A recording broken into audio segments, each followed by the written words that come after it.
The grief is a physical thing. It lives in my chest like a stone, cold and heavy, pressing against my ribs with every breath I take. Some mornings, I wake up and for a single, blissful second, I forget. My body is still warm from sleep, my mind is a blank slate, and the world feels neutral. Then reality crashes back in, a tidal wave of memory and loss, and I remember that the life I built for 10 years has been taken from me, piece by piece, by the two people I trusted most in the world. I was 20 years old when we got together.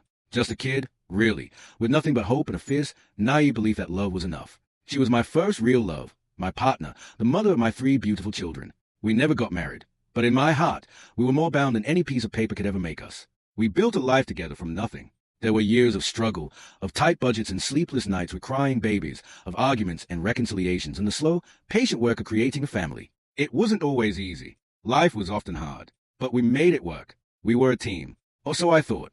At the beginning of this year, the foundation of my entire existence crumbled into dust. I discovered she had been sleeping with my cousin behind my back. My cousin. The word itself feels like poison on my tongue.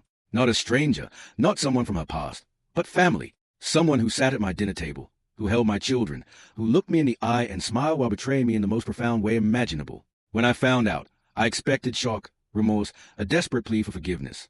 Instead, I got something far more devastating: indifference. She didn't stop. She chose him, openly and unashamedly, while still living under my roof. I was forced to witness my own slow-motion destruction. They would use a family car to hook up, the same car I used to drive our kids to school, to buy groceries, to try and hold our fractured lives together. Every time I saw that car, I saw them. Every time I closed my eyes, I saw the betrayal playing out like a film I couldn't turn off.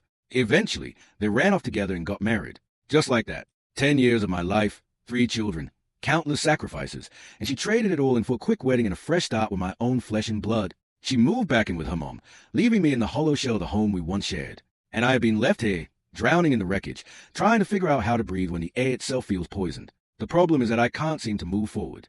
I say can't, but it's more than that. It's like my legs are being cut out from under me, and I'm expected to run a marathon. The grief is all-consuming. There are days when I can't work. I stare at my computer screen, the words blurring into meaningless shapes, and I feel utterly hollow. I can't concentrate.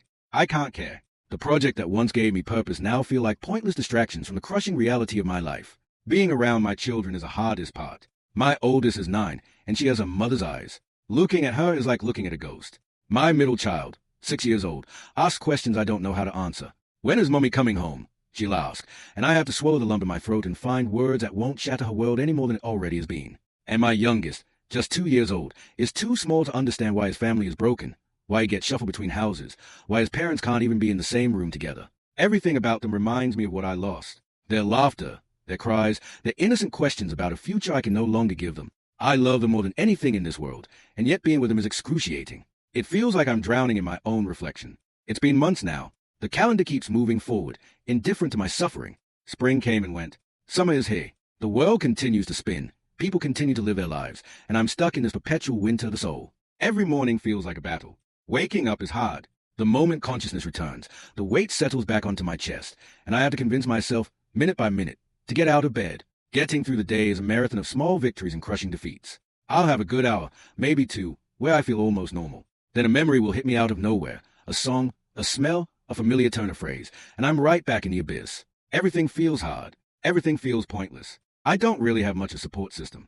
That's one of the cruelest ironies of this whole nightmare. We were together for so long, from such a young age, that I never nurtured friendships the way I probably should have. I poured everything into her, into our family. My friends became our friends. My identity became intertwined with hers. Now that she's gone, I look around and realize how alone I truly am. I have a few good friends, people who check in on me and offer words of encouragement. But almost everyone I know is married, with their families still intact.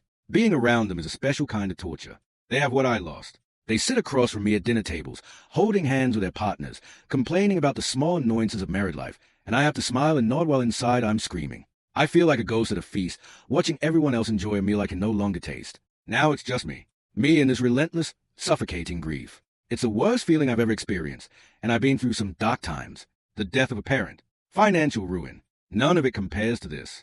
This is a different kind of pain. It's not just heartbreak, it's an identity crisis. It's the unraveling of everything I thought I knew about myself, about love, about loyalty, about the future. I'm not just mourning the loss of a partner. I'm mourning the loss of the person I was when I was with her. I'm mourning the loss of the life we were supposed to have, the dreams we built together, the family unit that I thought was unbreakable. I've tried everything I can think of to cope. I've gone to therapy, but talking about it only seems to make it more real. I've tried throwing myself into work, but my motivation is a flickering candle in a hurricane. I've tried exercise, but it feels like a temporary distraction, not a cure. I've tried writing it all down, hoping that putting words to the pain will somehow exorcise it. But the words are never enough. They can't capture the depth of this chasm inside me. And then there's the anger. It simmers beneath the surface of my sadness, a hot and bitter rage that I don't know what to do with. I'm angry at her for betraying me. I'm angry at my cousin for being so selfish. I'm angry at myself for not seeing it coming, for being so blind, for trusting so completely. I'm angry at the universe for allowing this to happen to me, to my children. I've never been an angry person, but now it's a constant companion, lurking in the shadows of my mind, waiting for a moment of weakness to surface. I know I need to move forward. I know I can't stay in this place forever. But knowing and doing are two very different things. I feel like I'm standing at the edge of a vast, dark forest, and I don't have a map or a compass or even a flashlight. I don't know which way to go. I don't know if I have the strength to take even a single step. For anyone who's been through something similar, what did you do?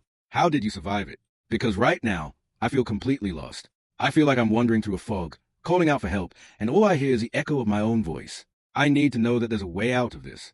I need to know that the pain will eventually dull, that the memories will stop feeling like knives, that I will one day wake up and not feel like I'm carrying the weight of the world on my shoulders. I look at my children, and I know I have to keep going for them. They deserve a father who is present, who is whole, who can show them that even the deepest wounds can heal. But right now, I'm barely holding on. I'm faking it for them, putting on a brave face, pretending that I'm okay when I'm falling apart inside. And I'm terrified that one day, the mask will slip, and they'll see the broken man underneath. So I'm asking, pleading, really, how do you survive this? How do you rebuild when everything has been taken from you? How do you learn to trust again when the two people closest to you prove that trust was a lie? How do you find the strength to keep going when every fiber of your being just wants to give up? I don't have the answers. I don't even know where to start looking. But I know I can't stay here in this darkness forever. I have to find a way out, not just for me, but for my kids. I have to believe that there's a light at the end of this tunnel, even if I can't see it yet.